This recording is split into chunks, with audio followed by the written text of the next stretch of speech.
แต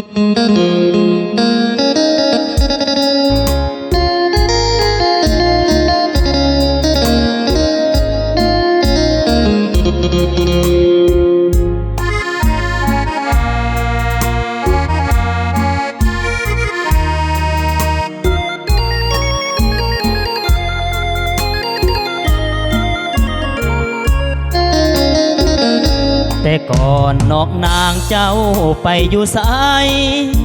บัดอายมีคู่ดวงใจเป็นจังใดจึงมาเห็นหน้าพบน้องครั้งนี้เต็มทีแทนน้องการดาตัวอายมีพันหลายอย่างแต่ว่าน้องยังเป็นสาวก้าวคำอยากบอกออกจากปากว่าหักอีหลีแต่ฮิตของประเพณีของเรามีเมียหนึ่งคนพบความลำบากยุ่งยากหัวใจสับสนอยากเอาเมียเพิ่มอีกหนึ่งคนแต่จนใจน้องมาทีหลังคนหนึ่งคือเมียคนสองก็คือน้องนางว่าอายคนกลางหาทางเลือกนางสองคนอยากเลือกน้องสาวอย่าเนียตีผัวตายบ่ดนลำบากกับหญิงสองคนจนใจปล่อยนางเลือกมีเอาจังสิลาอายว่าหักแบบน้องสา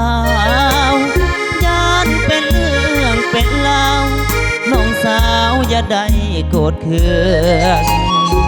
เตือนใจตัวเองเกรงใจนำเมียอยู่เฮือนหักสองเฮานั้นเปรียบเสมือนหักเท่าฟ้าแต่ว่าข้าเมี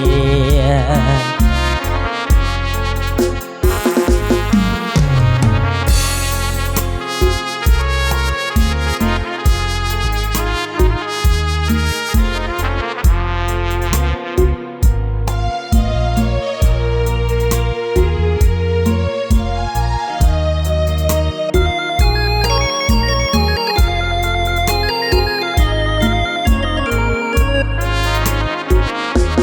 คนหนึ่งคือเมียคนสองก็คือน้องนางตัวอายคนกลางหาทางเลือกนางสองคนอยากเลือกน้องสาวอย่าเนียตีผัวตายบ่ดนลำบากกับหญิงสองคนจนใจปล่อยนางเลือกมีเอาจังสิลาอายว่าหักแบบน้องสาวยานเป็นเรื่องเป็นราวน้องสาวอย่าได้โกรธเคืองเตือนใจตัวเองเกรงใจนำเมียอยู่เฮือนหักสองเฮานั้น